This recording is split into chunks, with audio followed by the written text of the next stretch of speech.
Well, hi.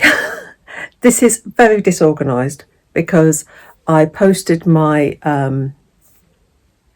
Booker shortlist prediction-y thing yesterday, and I've already filmed my mid-month catch-up.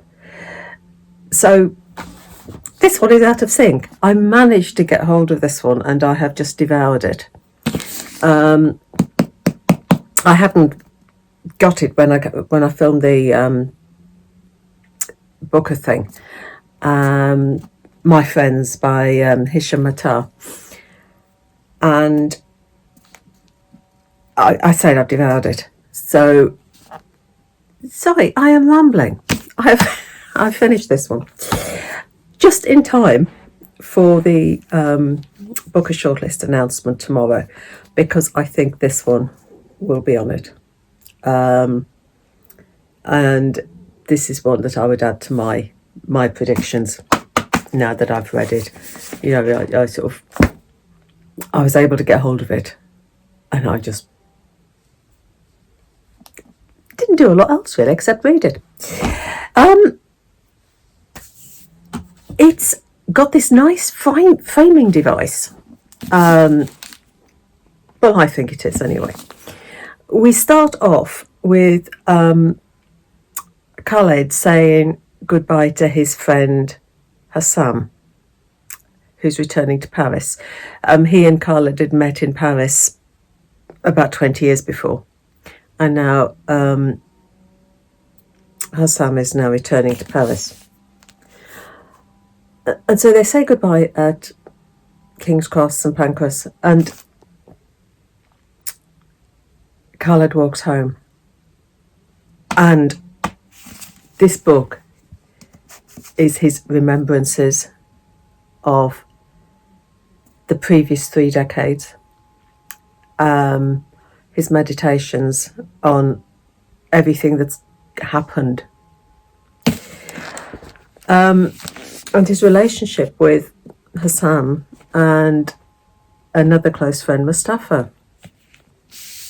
Mustafa he met when he went to Edinburgh University, when he left Libya to go to Edinburgh University to study literature, and he met Mustafa there, and that's where their friendship started.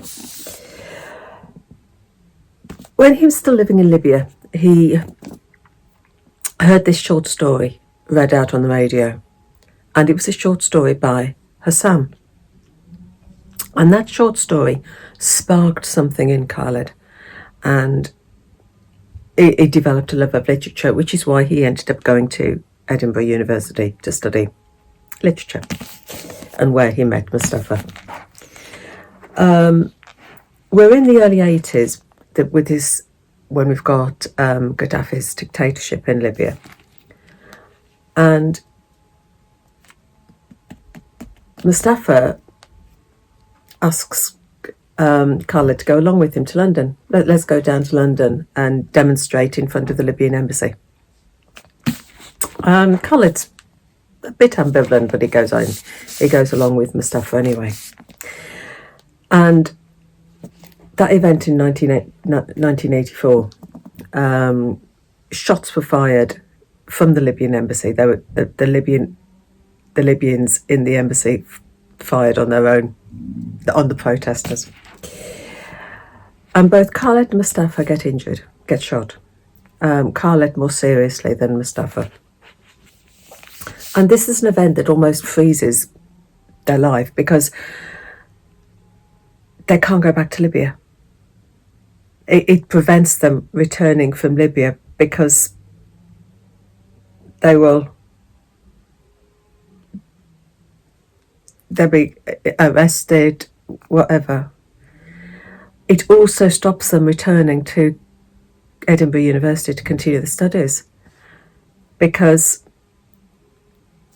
they're part of a sort of Libyan community in Edinburgh, within the university, and it's the fear of being exposed as being part of this demonstration once they got back to university. So he can't even return back to university. And so this begins his life as an exile. And later on, he meets Hisham in Paris, and you've almost got a triangle of friends. You've got Mustafa, Khaled, and Hisham. And sometimes Mustafa feels sidelined because Hisham and Khaled have this connection over literature. And then during Arab Spring, when we move forward to 2011 and the Arab Spring, then Hisham and Mustafa return to Libya to fight.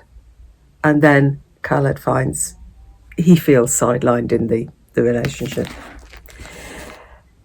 It's not just a story about three friends. It covers political upheavals. It covers feelings and heartbreaks. It covers Khaled, who's spent 3 decades in exile. Exiled from his country, his family. And I found him to be a very melancholy type of man. There didn't seem to be any joy in, well, I say joy, he enjoyed parts of his life, but there was always something missing because he was exiled. Because that one event in 1984 stopped everything, that stopped his plans, stopped everything. It stopped him going home, continuing his studies, all that sort of stuff. I think this will end up on the shortlist, which is why I've done this video out of order of everything. And this is another one from my books that I read this in this first half of the month. So I'll just tag it onto that one video as well. So very disjointed, very rambling. I do apologise. Normal service will be resumed shortly. So happy reading. Take care. Bye.